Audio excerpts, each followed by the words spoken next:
Hi, hello, namaste friends. Welcome to our channel Ace Civil Engineer. For more interesting videos like this, please do subscribe and press the bell icon.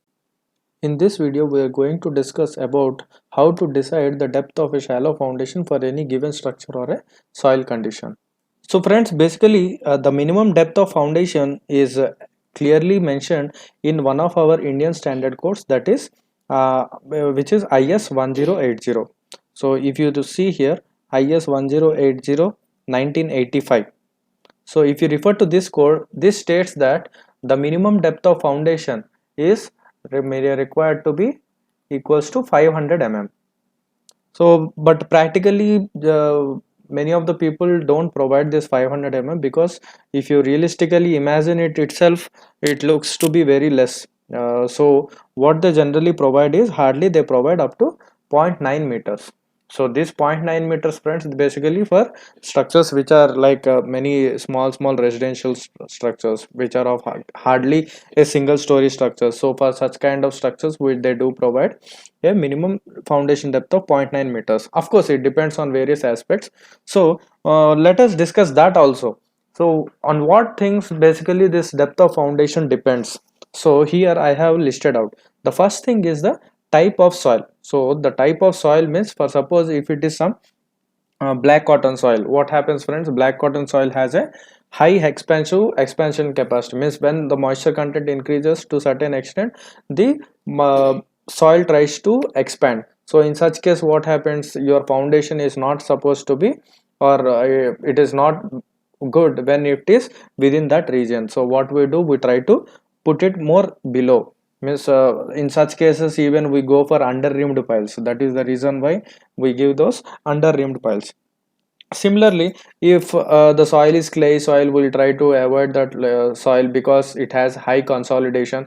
If there is no differential settlement, of course we may prefer to lay the foundation at that level, but most of the times we try to provide in the layer which is not a clay soil. And next comes the water table. For suppose if there is water table, then what happens, your foundation will be in a submerged condition, and we do have many problems due to which the corrosion of reinforcement happens. So in order to avoid this, we try to put it above the water table only. If not possible, then we have to give in water table with certain design calculations. So that will be decided by the engineer who is designing the foundation. And next, coming to density of soil. So there is a clear relationship between density of soil and the depth of foundation, friends. So if the soil is very dense, then what happens, you can lay the foundation at a very shallow depth, means very nearer to the surface. If not, then you have to go deeper if the density of soil is very low. Like that, it depends on the density of soil. Next comes the bearing capacity. Here, friends, the bearing capacity, one thing you need to remember, for suppose see here, if this is the ground level, at this ground level, what happens, uh, if you consider the gross bearing capacity of a particular soil, what happens, 99.99%, what happens, not 99, I would definitely say it is 100%, that the gross bearing capacity increases with the depth. For suppose if you are going deeper and deeper, your gross bearing capacity will be increasing for the same foundation size. If the foundation size, for suppose it is L by B, if you keep going down, then what happens, this load, this bearing capacity of the soil keeps increasing. Next, coming to the structural load. So if you notice here, this is the structural load. So friends, when you consider any structure which is of very heavy in its nature, then what happens, it will be having a very heavy load, and at the foundation level, and that too it requires high bearing capacity to take that load. So if the soil is very weak, in such case, what you have to go do, you have to go much more deeper. And if not, if the soil is stiff also, in that case also, compared to a lightweight structure, the structure which is heavier will be having a lesser, shorter depth of foundation. Next, coming to adjacent structure foundations. This is a very important point, friends. You need to remember this. Whenever you are laying any foundation for any structure, you need to understand the adjacent structures foundations also. For suppose I am laying a foundation here, and I notice that this is my boundary wall, and I notice that there is a high rise structure which is somewhere or else very important structure is somewhere having foundation something like this. Now what happens, my foundation is at a lower level compared to the adjacent foundation. Then what happens, when you want to lay your foundation, you need to excavate this complete soil. At that instant, what happens, friends, this complete soil will try to when you are trying to excavate, you will be having some load distribution of this foundation. So you need to consider that. If not, what happens, while excavating the adjacent soil or else the soil which is within your boundary limits, then what happens, if you remove this part of your of the soil, this structure will definitely collapse because it is not finding any resistance.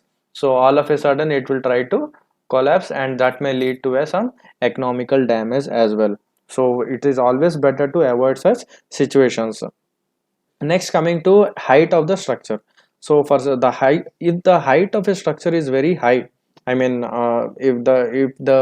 if you consider some tall buildings, high rise buildings, in such case what happens, friends, we clearly know that the wind load will be more for such structures. At the same time, during seismic action, the lateral forces also will be very high. So in general, when you see for any structure, the load distribution will be something like this. The wind load or whatever it is, the seismic lateral forces, I mean the story shear, if you know, see those all, these all forces will be increasing by the height of the structure. In such case, what happens, friends, you will be having a huge base shear if the height is very high. In such case, what happens, if I provide some foundation something like this, it need to resist that lateral force also.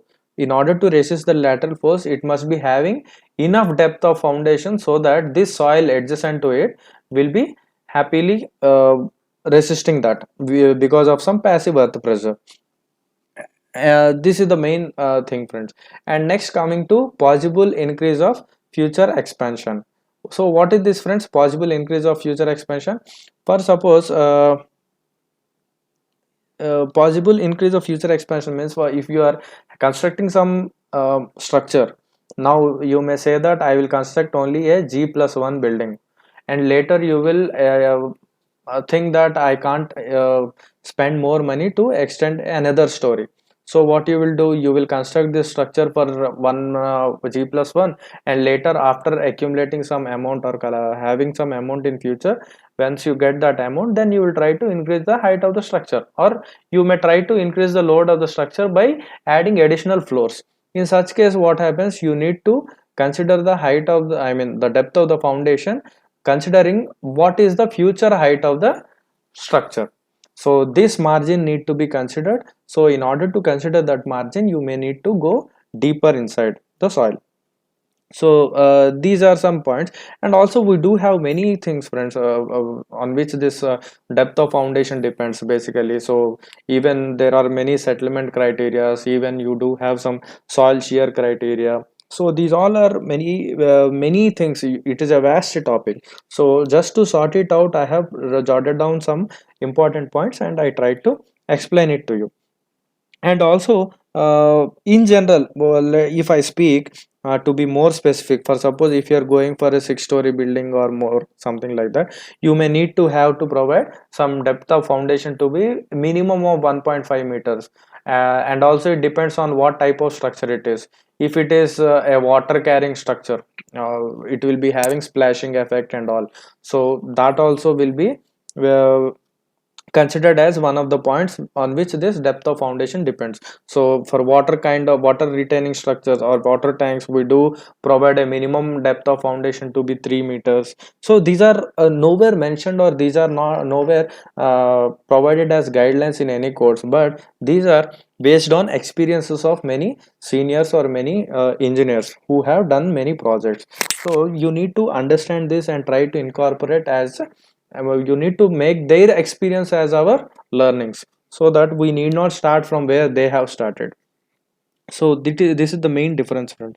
And not only with this, we will try to understand what Rankin's theory explains. So Rankin's theory also gives us some clear understanding of how to calculate the depth of foundation for shallow foundations. Remember friends, this is only applicable for shallow foundations.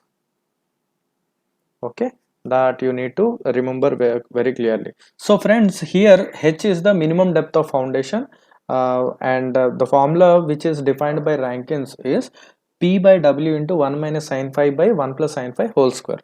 So here P means the safe bearing capacity of soil, and W is the unit weight of soil, which is usually 18 kilonewton per meter cube. And next comes phi. Phi is the angle of repose of soil, or it is also called as internal friction of the soil. So to understand the physical meaning of this, let us consider a small block of soil. So over this soil, this is completely full of soil, and here I will try to apply some load over it, that is surcharge load. Now what happens at some instant, if you keep on increasing the load, then it will try to fail as a wedge failure, means it will try to slide down to a certain slope. So this portion will try to slide out. So the angle at which this failure plane occurs, means this is the failure plane, friends, and the angle at which this failure plane occurs is nothing but the angle of repose. So this is the angle between failure plane and the horizontal line.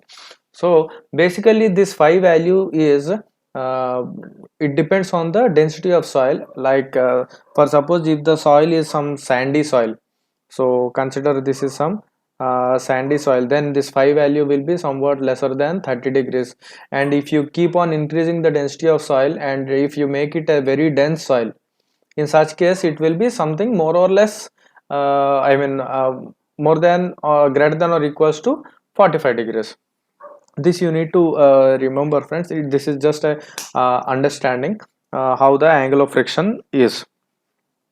So next let us consider some example, like for suppose I will consider the safe bearing capacity as 100 kilonewton per meter square, and the angle of repose to be some 30 degrees. So then what will be the minimum depth, friends? Then H will be equals to 100 by 18 into 1 minus sin phi, means sin 30 degrees, 1 plus sin 30 degrees whole square. So this is nothing but 100 by 18 into 1 by 2 by 3 by 2 whole square. So this gives a minimum depth of 0.61 meters from the ground level. So this is how you need to find the depth of foundation for any particular structure based on the soil properties. So this is only applicable for shallow foundations, friends. Hope you understood. Thank you. That's all about this video, friends and family members. If you had any comments, queries, or if you had any topics in your wish list, then please do let me know by commenting in the comment section. I hope you liked the video. If yes, please do like it. I will be creating more interesting videos like this. Please do subscribe to get updated as soon as I keep posting videos. Share my video to all your friends and family members. Don't forget to press the bell icon.